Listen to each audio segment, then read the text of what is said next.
Welcome back to my channel. So BellaBeautéBar has been on a roll with these fall palettes lately. This is their most recent one. It's called the Recently Deinfluenced palette. This was sent to me in PR, so thank you so much to BellaBeautéBar for sending that to me. I do also have an affiliate code. It is SEEKINGSHIFTS and it saves you 10% on your purchase. So just keep that in mind. I am a little bit biased towards a brand. I will, as always, try to be as objective and fair as possible. So this is releasing on September 20th, 2023 at 12 p.m. Eastern Standard Time. It will retail for $69 doll hairs, and my affiliate code would take off $6.90 if you do choose to use it, if you plan to pick this up. It contains 7 mattes and 8 multichromes. I'm not 100% sure what the theme is. My husband saw this and he's like, is that Megan Fox from Jennifer's Body? And I feel like it does look like that, but obviously with like licensing and stuff, I don't know that that's the case. For legal purposes, I'm going to say no. This color story is definitely a lot more warm tone. It's a lot deeper. It's a lot more like vampy, sultry compared to their other most recent palette, the Basic Witch palette. And don't worry, I have plenty of comparisons for you. We will get to that. Everything will be timestamped. I'm going to do my normal format where I go through, describe the shades to you. I'm going to do some looks and then plenty of comparisons, as I said. So let's start with the mattes. As I've discovered recently, I really do enjoy BellaBeautéBar's matte formula. They're extremely easy to work with. They're really pigmented. A little bit goes a long way and they blend really well into each other. The mattes in this palette are a lot more rich. They have a lot more depth. There's only a couple kind of like mid-tone shades. The rest are a lot deeper and more impactful. So I think this would be a really great palette if maybe you weren't interested in the last palette because it's a lot of lighter, more pastel tones. So first we have Feud, which is a really saturated mid-tone vibrant orange shade partnership, which is more like a burnt sienna type of tone. Then we have Drained, which is a punchy warm purple. Authenticity, which is like a really rich plum tone. Then we have Monetize, which is like a deep forest green. Energy Vampire, which is a really rich deep purple. And then we have Lash Lighting, which is like a berry red. Okay, as for the multichromes or special shades, first we have a shade called Digital Zombie. This is an iridescent, so it looks white in the pan, but it shifts different colors. It's very smooth and silky. This is one of those UV type shades where it just has a super intense radioactive blue glow. And it shifts from like a primary blue to indigo to purple. And then from a harsh angle, it's like completely transparent. I actually mentioned in a recent video how a lot of times these types of pigments are like dry and dull, almost like a satin finish. This one is really reflective and shiny. I don't know how they were able to do that, but this is like the most shiny reflective version I've had that just stays in this range of like blue, indigo, purple without any like sky blue shift. Next we have a shade called Bold Glamour. This is like a sheer mid-tone purple base, and then it has sparkles that shift from blue to purple to like a red or pink. It's a sparkly finish. It's one I would use mostly as like a topper shade. Really pretty, shears out really nicely, or you can kind of like pack it on for a more intense effect. Next, one of the shades I was most excited about is called Viral. This is a spicy orange iridescent multichrome. If you watch a lot of my videos, you know those are my fave. It's this like reddish orange to gold to green. It feels a little bit flaky in the pan, but then it smooths out so nicely to this like super reflective finish. I love any palette that has an orange iridescent. I can never get enough of them. This one's called Backlash, and this is really interesting. It's like a very pale washed out teal in the pan. So it has like a green shift from straight on, and then it goes into a teal or purple, but I feel like the actual undertone or specific tones of this are really unique. Like, I had a hard time trying to find shades for comparisons. This one again has just a little bit of texture, but it smooths out beautifully, and it is very high impact. I'm wearing this on my eyes today. I did demo the look, so you'll see me create that. It's sheer, but it really packs a punch. The next shade is called Collab, and this is like that very typical kind of like teal, blue, purple shifting multichrome. If you have a robust black-based multichrome collection or even like gray-based multichromes, you probably have something really similar to this, but it is very shifty. It goes like a teal to blue to purple, and then from a really harsh angle, a little bit of gold. But mostly you're going to see that teal, blue, purple. I feel like it's easy to pick up a lot of pigment. Like when you dip your finger or your brush in, a lot of pigment comes up. So definitely one where a little bit goes a long way. Next one is called Fake Famous. This is another one where I had a lot of trouble trying to find shades to compare with it because I feel like this tone of red is so unique in like a multichrome. I've never really seen anything with that. It's this really vibrant warm red, and it shifts to orange and gold. Very shiny, and when I put this on my eye for a look, you'll see in the demo, it brought so much light to my eye. Like, it was crazy. Okay, next is one called Screenshot. This is one I was most excited about when I saw it in the pan because it was like one of those multi-chromes where like if you look at it one way you see only purple and then another way you see like completely teal. And this one is called Screenshot, and this one has like a black base, but it's not a fully opaque black base, and then it shifts mostly from like a purple to a really intense teal and green. No matter what lighting you're in, you're gonna see the shifts. Like people are gonna notice it in person. You know, sometimes with some multi-chromes it's like you have to really know about it to be able to detect that stuff, but this is one of those ones where it's like you really see those shifts. But anyway, this one's really cool. It's pretty flaky, but it's smoothed out nicely on my eyes. Last is a shade called Depleted, and this is like a red, orange, gold, green. It has a sheer black base, and the way the pigment spreads out, like you can kind of see the base peeking through. Hopefully you'll be able to see what I mean in the swatch, but I feel like it's a lot more approachable than a traditional black base multi-chrome. Okay, now that I've shown you all the shades and described them to you, let's go ahead and get into the looks. I did 3 looks. For the first look, I'm starting with the shade Monetize with a small blending brush. This is going to be my only matte in this look, so I'm focusing a lot on creating a gradient and really diffusing along the edges. So starting off with a very, very small amount of product and buffing it into my outer corner, then going underneath my lash line, and with whatever's left over on the brush, I'm just like blending out and taking it slightly up into my crease, but only a tiny amount. Then once I was happy with the blend on that, I went back in with a dense flat brush and packed it in to create kind of like a wing. Then once I was happy with that, I went into the shade Screenshot with my finger, just a tiny amount, and I'm patting it onto my lid and then kind of like swiping it gently as I'm patting, and that allows it to lay flat on my lids and create more of a smooth finish. Then I went into the shade Bold Glamour with a tapered blending brush. This one's from Refer. It's like the 1 or 2, I forget which one, but you'll recognize if you see on the website. And I'm taking that on the inner third of my lid, and then I'm bringing it up into my crease and making that kind of like my crease transition shade. Then I'm going to go into the shade Digital Zombie with a large pencil brush, and I'm putting that in my inner corner, and then with whatever's left over, I'm bringing it up into that crease to create more of like a transition. And do you see like that radioactive blue glow it's giving? And it still has that reflective sheen to it. Really impressed with this shade. Then I'm taking it a little bit in my lower lash line, and then finally to tie everything together, I went into the shade Collab with a pencil brush, and I put that in the inner / center of my lower lash line. This is kind of like the opposite of the shade on top because it shifts from teal to blue to purple, and the top shade shifts purple, teal, green. Second look, I'm starting with the shade Feud. I put way too much on my brush, so I tapped it off, and then I went straight into my crease, and this is so vibrant and so pigmented. Like, do you see that? But it pretty much blends itself around the edges. So I went all over my crease and worked on diffusing along the edges. Then with what was left over on my brush, I went into my lower lash line and kind of connected it. Next, with a smaller blending brush, this is one of the Blend Bunny ones from their original set. I went into the shade Lash Lighting. I just realized, is that like a play on words for gaslighting? Anyway, I put that in my crease. Look how nicely it's blending into the shade Feud. I just took a tiny bit of pigment because I didn't want to go too deep in my crease, but it is blending so beautifully. Brought it down to my lower lash line too to match the top. With an even smaller blending brush, I went into the shade Authenticity, and I put that into my outer corner. I did get some fallout with this one. I'm realizing that like some of these purple shades in the palettes do get a little bit of fallout, so just be a little bit careful. Either don't put too much product on your brush or do your base last. I don't have a problem with fallout as long as it wipes away really easily, and this one did wipe away. I just used like my leftover powder puff. Next, I'm going into the shade Depleted with my finger, just taking a little bit and patting it onto my eyelid. As always, I have no glitter primer. I just prefer to not use a tacky base because I feel like it gets kind of like creasing on my eyes. So I'm just kind of patting and swiping on my eye, and I realized that it would benefit from using a brush to apply because that type of slightly more densely packed shade would benefit from a brush. It's just a little bit quicker and disperses more easily. So I just use that Refer brush, the tapered one from before. And with my large pencil brush, I'm going to the shade Fake Famous and applying that on the inner half of my lower lash line. So sorry, I'm completely out of frame. One of these days I'll get it right.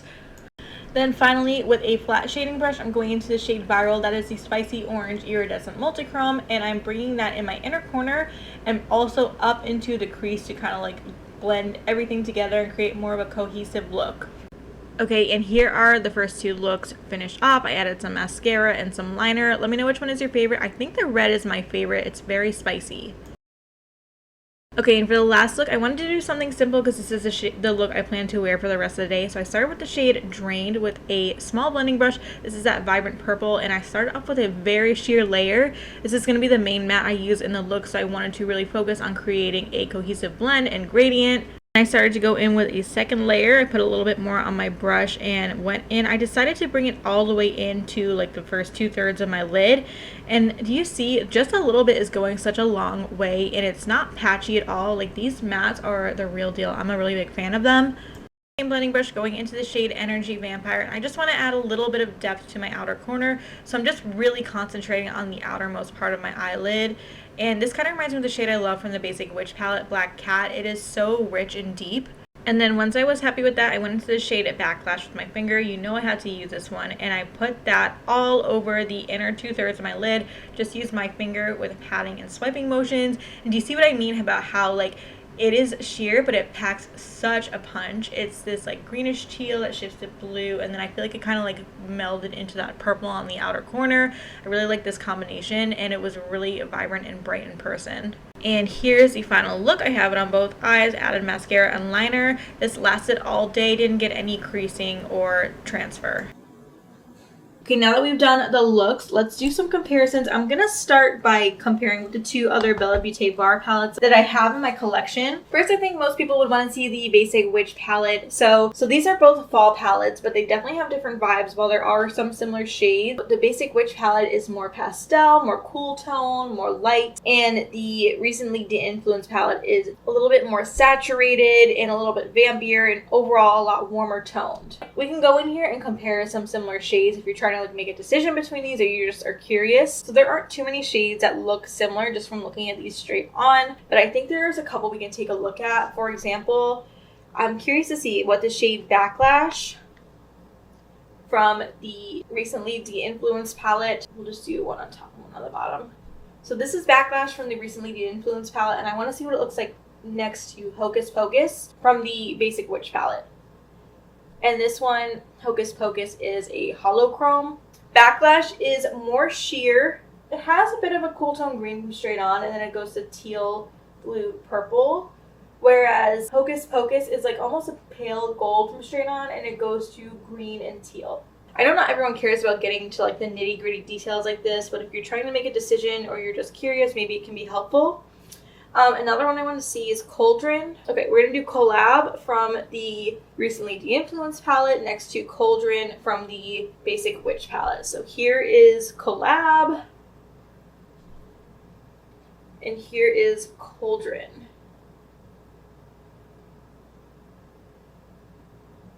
So these have kind of similar shifts. See, they go from like teal to blue to purple.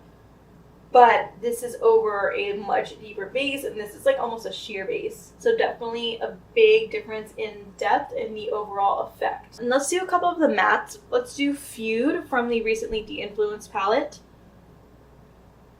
versus Grimoire from the Basic Witch palette.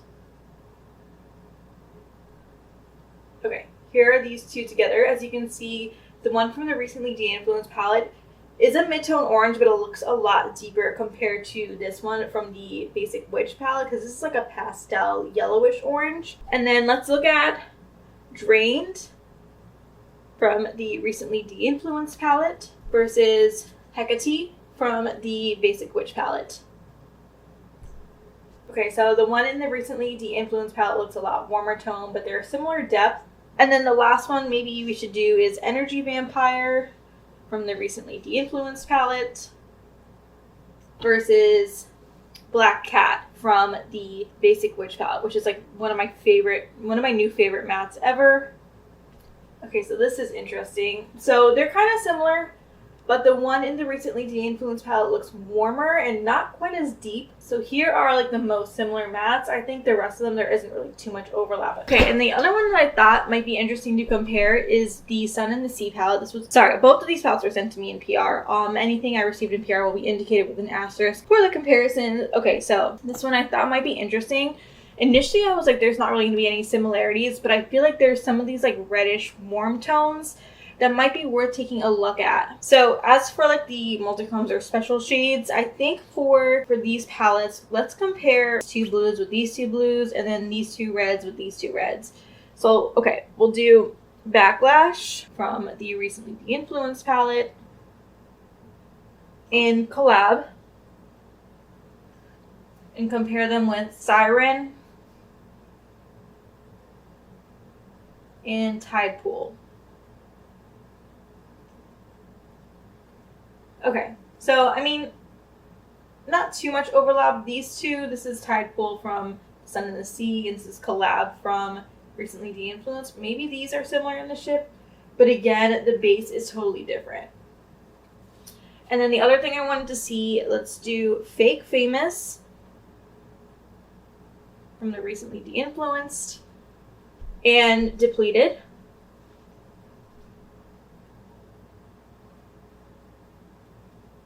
Compared to Sunset and Heatwave from the Sun and the Sea palette.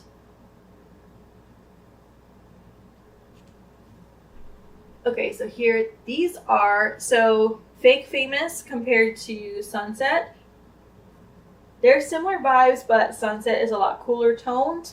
And then I did this in a weird order, whatever. These two are really similar. This is Depleted from the Recently Deinfluenced versus Heatwave from the Sun and the Sea. These are really similar in the shifts, but the base is a lot lighter in the shade from the Sun and the Sea palette. Top two shades in each group are from Recently Deinfluenced. Bottom two are from the Sun and the Sea. As for the mattes, there's really not too much overlap here, but we can do Paid Partnership from Recently Deinfluenced compared to Overexposed from the Sun and the Sea.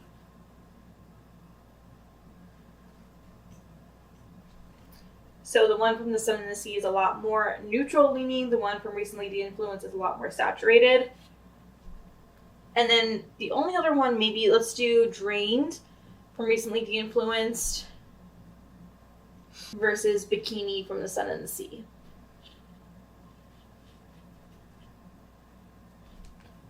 Okay, these are like really similar. This one's just slightly more warm toned. But that's really it in terms of mattes that are worth comparing. So hopefully that was helpful. I don't know, maybe if you're like wanting to pick up a palette but you're not sure which one is right for you. Hopefully comparing the three I had was useful in any way. Now let's do some comparisons with single shadows. Okay, as always, anything with an asterisk for the comparison shades is a shade that I received in PR. The rest I purchased with my own money. So from left to right, we have Zero Gravity from Terra, Nokomis from Devinah, Radiance from Clionadh Cosmetics, and Digital Zombie from the Recently Deinfluenced palette. Digital Zombie has the same like brightness and reflect of Radiance, but it has the tone of the shades on the left. By the way, if you think these comparisons are helpful, please give this video a thumbs up if you haven't already. It really helps me out a lot, and these comparisons take me literal hours, so I really appreciate any engagement. Anyway, from left to right, we have Honey Bunny from Copacetic Cosmetics, Radar from Shine by SD, Titania from Terra, Pillow Fight from Carla Cosmetics, and Viral from Recently Deinfluenced. Pillow Fight is definitely the most similar out of all of these. Here we have Iconic Glam from BellaBeautéBar, Water Mist from Devinah, Lucidum from Clionadh, and Backlash from Recently Deinfluenced. Backlash and Lucidum are like pretty spot on. Backlash just has that very slight teal base, but they're going to look more or less identical on the eyes. So if you just like that one shade, I would recommend just picking up Lucidum instead. Okay, here these four are all going to look pretty much the same on the eyes. We have Breeze from Shine by SD, Oculus Light from Clionadh, Double Take from Shellwe Makeup, and Collab from Recently Deinfluenced. The most similar out of all these is Double Take from Shellwe Makeup. First we have Phantom Galaxy and Midnight Winter from Terra compared to Screenshot from Recently Deinfluenced. Midnight Winter is like pretty much exactly the same in terms of color and shift. It's just a little bit less flaky and high impact compared to Screenshot. Then we have Glazier's Mark from Clionadh. This is a new one versus Bold Glamour from Recently Deinfluenced. These again are super similar. I would say Glazier's Mark is a little bit more vibrant. I think the base is deeper and a little bit warmer. Last group, sorry, my arm was kind of at a weird angle here. We have Kiln Light from Clionadh and Martian Dust from Terra versus Depleted from Recently Deinfluenced. Martian Dust is the most similar in terms of tone, but it has a more sheer, sparkly finish. Then we have Strength from BellaBeautéBar versus Fake Famous from Recently Deinfluenced. This is the closest I could find as a single. As you can see here, like the tone of Fake Famous is really unique. Okay, so I know this palette is not cheap. $69 is not a low price point. If you really like all the multichromes in this palette and you feel like you would use them all realistically, it could be a good value because a lot of these are comparable to shades that cost like $16, $17, $18 each. So if you were to pick them all up like individually, it would cost way more than the palette. But if you're just wanting to pick it up for like a few shades, it would make more sense to just buy singles of the shades you really like. It's not my place to tell you whether it's worth it for you. That's so personal and depends on so many factors, but I'm just here to give you the information. You can do what you will with it. So I hope this video was helpful. If it was, please give it a thumbs up. Please subscribe to my channel if you're not already. And other than that, I'll see you in the next one. Bye!